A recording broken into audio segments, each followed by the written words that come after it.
Hi, I'm Liz McCoy, and today I am joined by Bob Blankman. He is our Director of Tax Services here, and I wanted to just kind of ask some questions. So I know we finished tax season this year, so what's next up for you? What's next on the agenda? Well, after 44 tax seasons, the next thing on my agenda is retirement. In fact, the actual physical date is 2 weeks from today, June 30th. As word has gotten out about my retirement, I've had some interesting conversations with some people. In fact, I think it was a couple months ago, I was eating lunch at a local restaurant, and a friend of mine was in there, and he came over and started talking to me about my plans, etc. And there was a gentleman sitting in the booth in front of us, and he was obviously listening to the conversation, because after a little bit he stood up, turned around, extended his hand to me, which I shook, and he said, "Welcome to the club. It's the best club I've ever joined." So that's my next step. I'm going to join the retirement club. Okay, that sounds like a pretty fun club to join. I mean, congratulations on 44 tax seasons here. I guess, do you have plans in place for what's going to go on with the clients? Well, yes, during tax season, as we would finish their work, I spoke with most of them, explained the situation, that I would be retiring and who in the firm would be taking over their account. Okay. Right now, we are in the process of sending letters out to all those people with business cards for those staff people, both partner and maybe another staff person, so that they will have their contact information. Okay. As a part of retirement, I'm obviously truly going to miss the RBSK team members, all my business associates, and especially the clients. They're people who have really made my career rewarding and also helped to make RBSK Partners the firm that it is today. I've really enjoyed all the relationships, and I really appreciate all the trust that the clients and business associates have had, not only with me, but with the firm, as well as their loyalty to still be with us after all these years. Yeah, I mean, I would imagine that with 44 different tax seasons that you've done, you really have had an opportunity to work with so many different people over the years. And it sounds like we've got a plan in place and that we're kind of working the process as far as communicating it out to the clients so that there's a pretty seamless transfer and being able to make sure those clients kind of know who to reach out to if they have questions about anything. I guess honestly, does it seem strange to think about not coming in here one day? Yes, it does. It's really strange. I'm kind of on a little bit of a reduced schedule now, so there are times when I may have a 3-day weekend or something like that, and I've kind of lost track of days sometimes. But yes, that is going to be different. And the RBSK team members, as well as the clients, we all really eventually become just one big family. And it's really the people that I'm going to miss more than anything. Yeah. Well, I've actually only been here for 3 years, but I can't imagine a tax season without you. And I've only been here 3 years. So for the people that have been here, 15 plus, I imagine it's going to be a strange transition. Especially when I think to the time that I've been here, which has been a time where we've gone through the pandemic, and not only were you such a wealth of information for everyone here at the firm, for me, for the clients, but I really felt like that you helped our clients survive all of the challenges that the pandemic brought, with all of the different tax law changes, PPP loans, all of the new things that came about during that time frame. Not only did I feel like that you really helped them survive it, you really helped them thrive through it. And I feel like that was something that, in a world where taxes are ever changing and what's being asked of you to learn and be able to communicate out, I feel sort of like I don't know what we're gonna do. Well, thank you, but you're being very, very kind. Like you said, though, the past 4 years have really been a challenge with the pandemic and tax law changes. In fact, during the pandemic, it seemed like the laws were changing almost every single day. But with all of us working together, we made it through, and you will continue to do that. Well, kind of talking about how those laws were changing on a daily basis at one point in time. I mean, that was even during the time frame where it was like, we were going to be at home for 2 weeks, and that changed. So things really did progress on a daily basis. And I remember literally you would get, your several hundred pages of tax law updates, you combed through those, and then you were able to come in and discuss it in layman's terms with people like me, to share it to our clients, through talking with them. But you also explained things, talked things through with all of our staff here.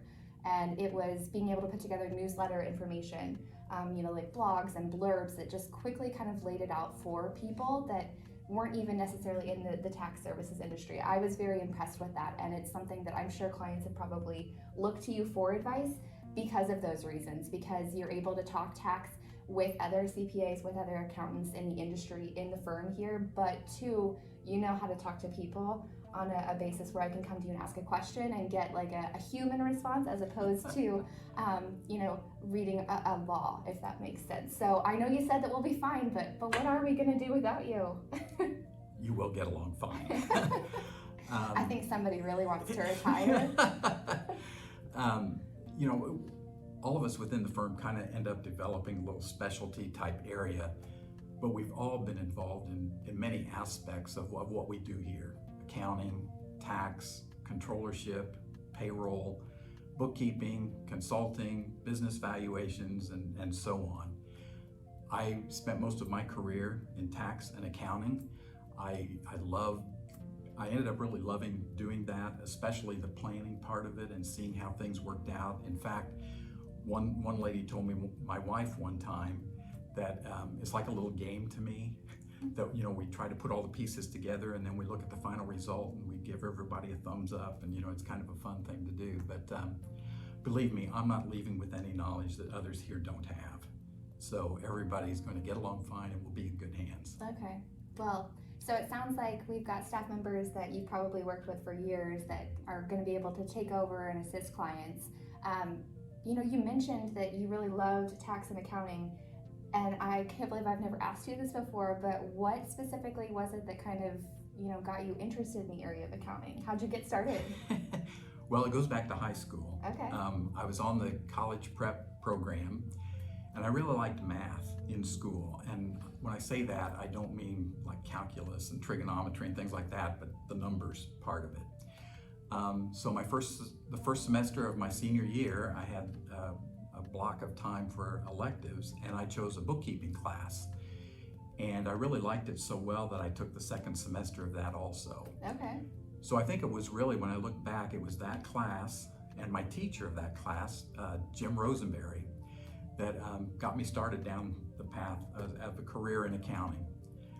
Once I graduated from high school, I went to Marian College, which is now Marian University. Okay. And graduated in May of 1978 with a BS in accounting. Started my public accounting career in June 1st of 1978, and I'm still here. So it sounds like you took a couple weeks off between graduating in May and then starting in June. So starting in accounting, how, I guess, did you get started here at RBSK Partners then? Well, it kind of goes back to college too, because during the summers of my college career, I was mowing lawns for people here in town. And one of the homes that I was taking care of, the lady died, and Lou Millman bought the house, who was the founder of this firm. So it was during the summer of my sophomore year that he came outside one time when I was there, and he asked me what I was doing, and I told him that I was going to college, studying accounting, and he said, well, why don't you come and talk to me next year, because he said I may have an internship for you during your summer after your junior year. So I thought, well, that sounded great. So I accepted that. I came in, worked the summer after my junior year, and at the end of that time, before I went back to college for my senior year, he made me an offer and I accepted it. It was Millman and Company at the time. We've gone through a few name changes since then, but it is the same firm. So from June 1st of 1978 till now, I've worked for one firm for 44 years. So not many people can say that anymore, which is something I am kind of proud of. But it's the people and the work and the clients, it's all been great for me. I would definitely say that it's, most people nowadays are not able to say that they've worked for the same organization literally from the moment that they got out of college until they choose to retire. So, I guess kind of on that thread, thinking about working for one place, kind of one firm for your entire career, have you noticed any changes, or is it, maybe not. Maybe everything's just kind of been the same throughout. I don't know. Well, we don't have time to go over all of the changes, obviously, but there have been firm name changes, as I mentioned. Partners have come and gone, team members have come and gone, clients have come and gone, and the profession itself has actually changed a lot over the years too. But probably when I think about it, probably the two biggest changes that I have seen are complexity and technology. And in a way, they kind of go hand in hand. With the complexity in the tax laws, we probably could not prepare a tax return today without the technology of computers and software. Tax laws are changing all of the time, as I've mentioned previously. And when I first started, we actually prepared tax returns manually. In other words, paper, pencil, erasers, all that kind of thing. And speaking of erasers, if changes had to be made on a tax return after you'd already prepared it and written everything out, you'd have to erase it and re-add everything. And then if you found another mistake, you'd have to erase it, re-add everything. And sometimes there were so many changes that the eraser would start to go through the paper, so we'd actually have to start over.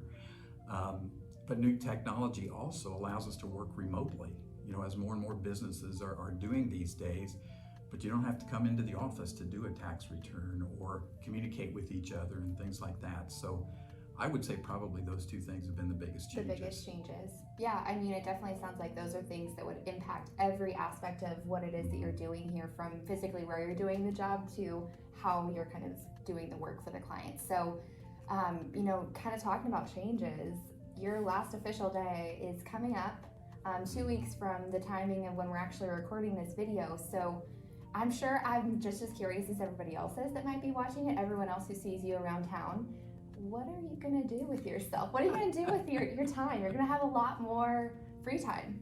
Well, the first thing I won't be doing is coming into work. Yeah. Okay. So if we see you Monday morning, we should tell you to go home. Yeah. I really don't have any definite plans. People ask me, do you have travel plans? What are you gonna do? I'm just gonna probably, at least to start out with, just kind of take each day as it comes. I've told people I'm probably going to need a year or so just to kind of figure out what retirement's all about, how I'm going to spend my days. A lot of things I'd like to do, though, that I haven't had as much time to spend on them because of work, Sure. that I'll now be able to do. Like, Right. I love to fish, I love to go to sporting events, I love to go to movies. Actually, within the past couple of years, I've taken up golf. Okay. But I'm not sure if you saw me play, that's what you think I was doing, because I'm still learning. So I shouldn't ask you to teach me then. No, not at Okay. all. And reading, actually, reading books. There's a lot of books that I would like to read, something other than tax law, because that's always been my main focus most Right. of the time. And volunteer work, I'm involved in a number of organizations. I'm going to continue doing that now, may add to that list as time goes on, Okay. just not sure yet. In fact, I've already been asked to be on 2 additional boards. Oh, wow. And one of them even asked me to be treasurer, and I said I need a year at least. Great. There's also projects at home that have been neglected over the years, which I'll probably be able to get to. A couple of hobbies of mine that I really haven't been able to spend as much time as I really want to is I collect baseball cards and bobbleheads. And if you've been in my office, you've seen the collection of bobbleheads. If you've been in his office. So I'm sure I'll keep busy. Okay. It sounds like you have about 15 different things that you could potentially do to keep yourself busy with. Yeah. Lots of different opportunities, some that feel, very good as far as being able to do volunteer work, some that's more like doing stuff around the house. I guess since you're talking about what you're going to be doing, does this mean that your wife is getting ready to retire? Carol, is she also going to go ahead and take a step back from work? Well, I think she's starting to maybe think about it, but just Okay. not yet. Okay. She's a part-time teacher at St. Mary's. She teaches art. She still loves what she's doing, and she's still physically able to do it. So it's kind of year to year for her, but she has kind of re-upped and is planning to teach next year. Some people have also told us that it's a good thing we're not retiring at the same time so that we don't get in each other's way. I can see that. Yeah, and actually a couple of examples of that are my brother-in-law actually retired a few years ago, and his wife was always kind of more of a stay-at-home mom, and she did crafty things. It was always busy, but never out in the workforce, so to speak. And when he first retired, he thought, oh great, now I can help Kathy. Well, he helped more than she wanted help. So he told me after a while he learned how to putter around so he could look busy, but was still available to help her when she needed it. Still within reach. Yes. Then I also had a friend not long ago who was retired, and he ended up hunting for things to do at home. So he rearranged his wife's closet and her silverware drawer, and ended up he had to go back to work to kind of get out of her way. So I think it probably is a good thing. You know, I can ease into it. She can, and being part-time, we'll still be together long Right. weekends or whatever. But yeah, she doesn't have any plans immediately. Okay. Well, I can definitely understand why it sounds like your friend was sent back to work. I think I would be pretty annoyed if my husband came in and decided to rearrange my closet. So it sounds like you're not going to do those things for Carol. She's probably going to be very thankful of that. And it sounds like you still have a lot of figuring out to do as far as with what you're going to do with your future, figuring out how to relax with it. I just want to thank you so much again for kind of sitting down with me. You know, I feel like while this is probably a strange thing to kind of sit down and do to talk about, you know, the time that you've spent here, it's this is a special occasion as far as kind of marking a pretty big, cool step in your life. I guess I just feel like I've had such a great opportunity to get to work with you. I know it's only been a couple of years, but working alongside you it's been a lot of fun. I've learned a lot, and I really feel like you've helped me develop and grow into the person that I'm continuing to try to be. So I want to thank you, and I'm sure I'm not the only person, whether we're talking about here at the firm or we're talking about other people in our community, that you've kind of touched their life that way. So Well, thank you very much. I'm not sure that I deserve everything that you said, but I do really, really appreciate it. And I won't be gone completely. I'm going to still planning anyway to stop in occasionally, maybe have Good. lunch with the guys I usually go to lunch with. yeah, And I obviously will still see a number of my clients out in the community in various functions. Maybe a lot of them I even do volunteer work with. So it's just that I won't be around in a professional capacity. okay. You know, I think that would be all right with me if I could still run into you every now and again. That would be, I think I'm okay with that. And definitely if you keep stopping in. So I guess before I let you go, do you have any words of wisdom, anything that you'd like to share? Well, I assume you don't mean about tax law. No, because we're retiring. We aren't talking about that anymore. Okay. Well, I think one of the big things I've learned over the years is that this profession, as well as any business, is ultimately about the people and building relationships with them, including team members, clients, customers, vendors, business associates, and so on. Just anyone you come in contact with during your professional life. I think the best advice would be to treat them as you would want to be treated, and be sure that you respect them. And always give them the benefit of the doubt. You never know when someone's having a bad day. They may not be feeling well, or they may have just really received some really bad news. So I just really, really think that all businesses revolve around the people, and you just have to treat them the way they should be treated.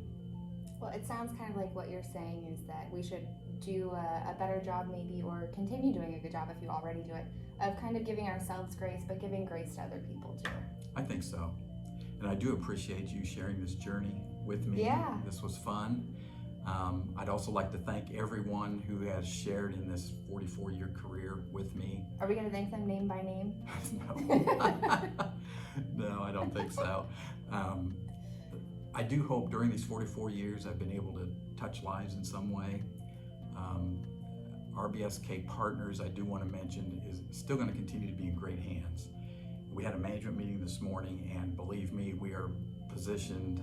they are positioned to be very, very successful for many years to come. I am looking forward to joining the retirement club, and to all of you, let's stay connected, not say goodbye, just say, I'll see you later. I like that. Well, thank you for sitting down with me and for kind of answering all my questions that I had. I loved getting the opportunity to do this. This has been kind of a special moment for me as well, so I hope that I hope you know that when you talk about whether or not you touch people's lives, I'm sure, I have no doubt in my mind that you did. So I guess we'll go with the sentiment that you're leaving everybody with, that instead of goodbye, we'll just see you later. So I guess thank you everybody who gave this a watch, and we'll see you later. Thank you.